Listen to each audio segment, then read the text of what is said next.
Bab 2, Rahasia di balik nama itu. Arman menatapku lama setelah mengucapkan kalimat itu, seolah sedang mencari keberanian di mataku. Aku masih berdiri di depan meja resepsionis, menggenggam erat tali tas yang mulai basah oleh keringat. Menungguku, suaraku hampir tak terdengar, nyaris tenggelam oleh suara detak jam dinding yang berjalan lambat. Arman mengangguk pelan, matanya seperti membawa beban yang tak bisa dijelaskan.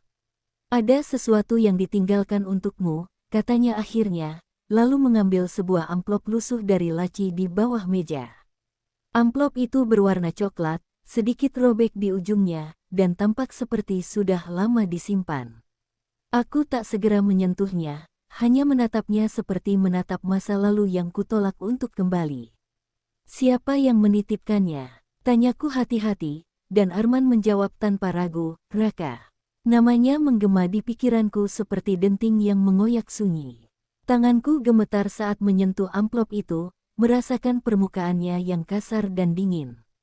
Amplop kecil itu begitu sederhana, tapi terasa begitu berat seolah menyimpan seluruh rahasia hidupku. Dia menitipkannya sehari sebelum pergi, ujar Arman lirih, suaranya seperti menahan sesuatu yang belum sanggup ia ungkap.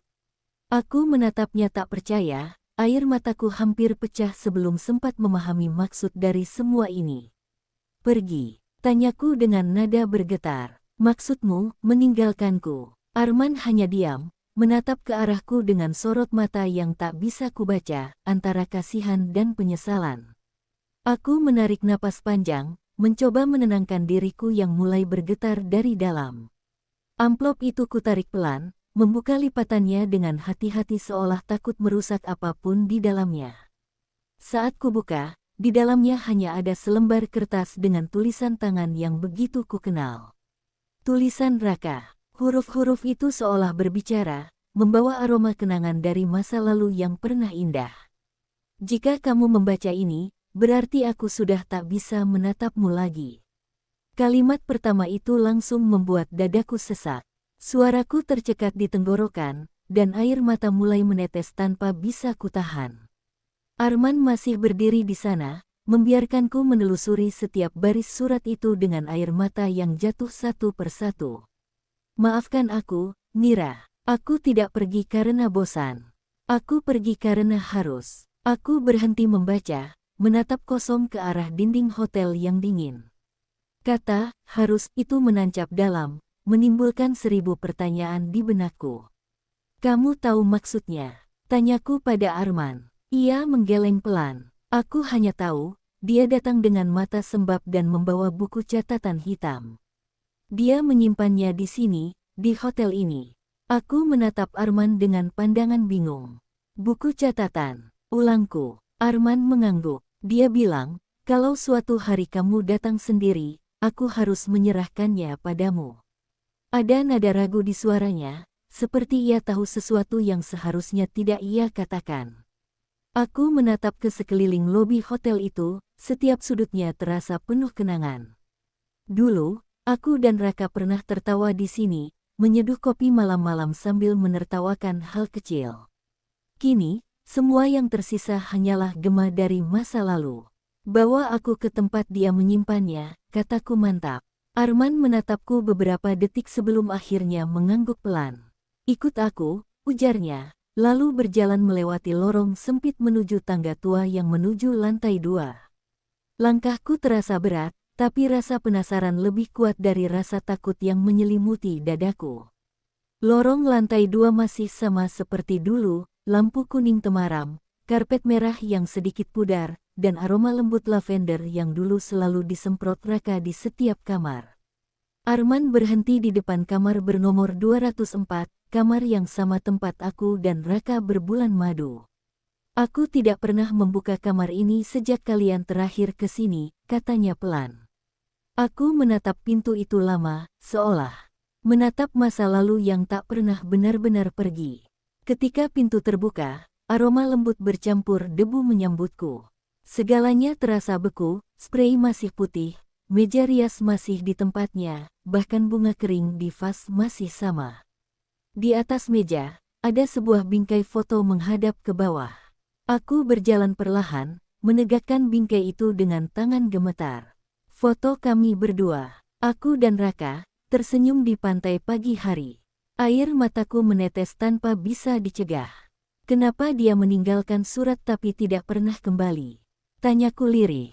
Arman tak menjawab, hanya berjalan ke arah lemari kecil di sudut kamar. Ia membuka laci terbawah, mengeluarkan sebuah buku catatan berwarna hitam yang diikat dengan pita coklat. Ini miliknya, kata Arman pelan. Aku mendekat, menatap benda itu lama. Kamu tidak pernah membukanya, tanyaku. Arman menggeleng. Tidak, dia hanya bilang, isinya untukmu saja. Aku menarik napas dalam, lalu duduk di tepi ranjang dengan buku itu di pangkuanku. Sampulnya dingin, sedikit berdebu, tapi entah kenapa terasa akrab. Aku membuka halaman pertama dengan hati-hati, dan mataku langsung tertuju pada tulisan di sana. Untuk Alana. Dada ini langsung sesak. Aku menatap halaman itu lama, berusaha mengingat siapa itu Alana. Tak ada nama itu di kepalaku, tak ada kenangan tentangnya, tapi kenapa terasa begitu mengusik. Kamu tahu siapa Alana? Tanyaku ke Arman, suaraku hampir bergetar. Ia tampak terkejut, lalu perlahan menggeleng. Tidak, jawabnya, tapi nadanya terdengar tidak meyakinkan. Aku tahu ia sedang menyembunyikan sesuatu. Aku menutup buku itu, menatapnya dengan mata penuh tuntutan. Kamu tahu sesuatu, Arman, ucapku. Aku hanya ingin tahu kebenaran. Arman menelan ludah, tampak gelisah. Mira, tidak semuanya seperti yang kamu pikir, katanya pelan. Raka tidak seperti yang kamu bayangkan. Aku mengerutkan dahi. Maksudmu? Tanyaku dengan nada tinggi. Tapi Arman tidak menjawab. Ia menatap keluar jendela, seolah sedang mencari keberanian untuk berkata sesuatu. Akhirnya, ia berbalik dan mendekat padaku. Sebelum Raka pergi, dia menitipkan satu hal lagi, katanya pelan. Ia mengeluarkan kunci kecil berwarna perak dari saku celananya. Ini kunci ruang bawah hotel, lanjutnya. Dia bilang, di sana ada sesuatu yang kamu harus lihat sendiri. Aku menerima kunci itu, menatap ukiran kecil di permukaannya. Ada 2 huruf di sana, AR, entah singkatan dari apa. Arman lalu berjalan menuju pintu, memintaku untuk ikut. Kami menuruni tangga belakang hotel menuju lorong yang remang. Udara di sana dingin dan lembab, membuat kulitku merinding. Di ujung lorong itu ada pintu besi kecil.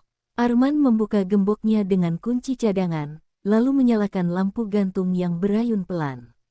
Di ruangan itu, hanya ada satu meja kayu dan sebuah brankas tua di bawahnya. Ini, kata Arman sambil menunjuk brankas itu. Raka menyimpannya di sini malam terakhir sebelum menghilang. Aku berlutut, memasukkan kunci perak ke lubang kecil di tengah brankas. Klik, bunyi kecil yang membuat jantungku berdetak cepat. Saat kubuka, di dalamnya hanya ada satu amplop putih dan selembar foto. Aku mengambilnya dengan hati-hati. Foto itu menunjukkan Raka berdiri di depan hotel yang sama, tapi di sebelahnya ada seorang wanita. Aku menatap wajah wanita itu lama, mencoba mengenali, tapi bayangan di kepalaku masih kosong.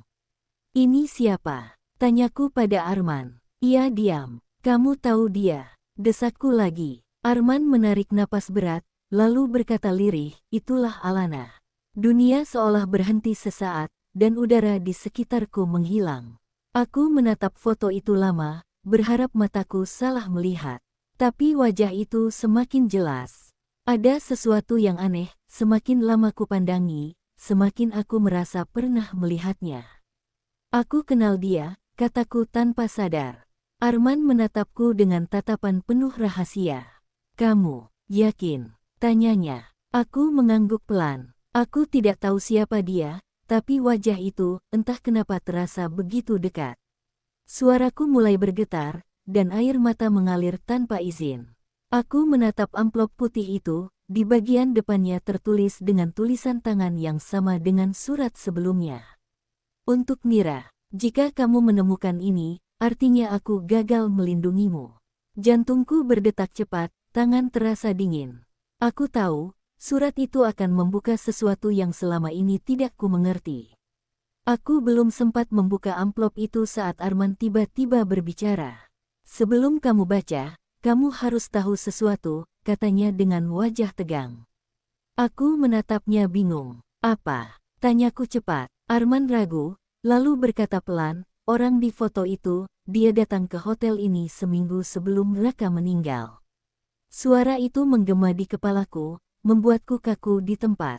Meninggal, bisikku. Arman menatapku dengan tatapan penuh iba. Dia tidak meninggal karena kecelakaan seperti yang kamu kira, katanya pelan. Aku menatapnya dengan mata yang mulai panas. Lalu kenapa kamu diam saja selama ini? Tanyaku dengan suara parau. Arman menunduk. Karena aku berjanji padanya, ujarnya. Berjanji untuk tidak mengatakan apapun, sampai kamu datang sendiri.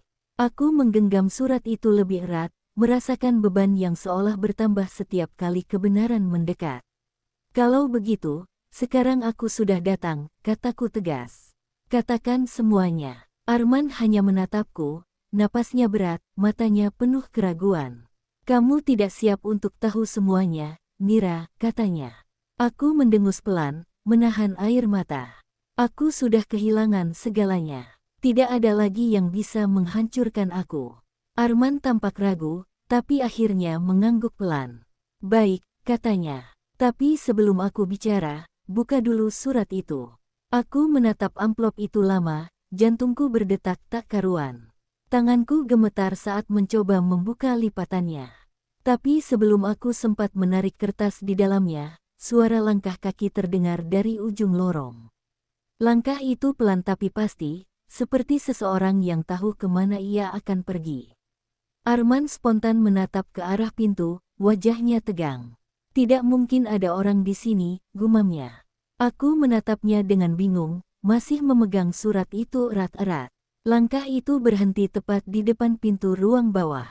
Sunyi, hanya napas kami berdua yang terdengar. Lalu, tanpa suara, sebuah amplop putih tergelincir masuk dari celah bawah pintu. Aku menatapnya, hati berdegup cepat. Arman melangkah maju, tapi aku lebih dulu memungutnya. Di bagian depannya tertulis namaku, dengan tulisan tangan yang sama persis seperti surat dari Raka. Untuk Mira, jangan percaya siapapun. Aku menatap Arman dengan mata membesar, jantungku seolah berhenti berdetak. Dan saat aku menatap ke arah pintu, pegangan pintunya perlahan bergerak. Tanda hubung, tanda hubung, tanda hubung. Kebenaran terkadang datang dengan wajah yang tidak kita kenali. Tapi satu hal pasti, setiap rahasia selalu menuntut untuk ditemukan. Nantikan kelanjutannya di bab 3 hanya di Gemiteling.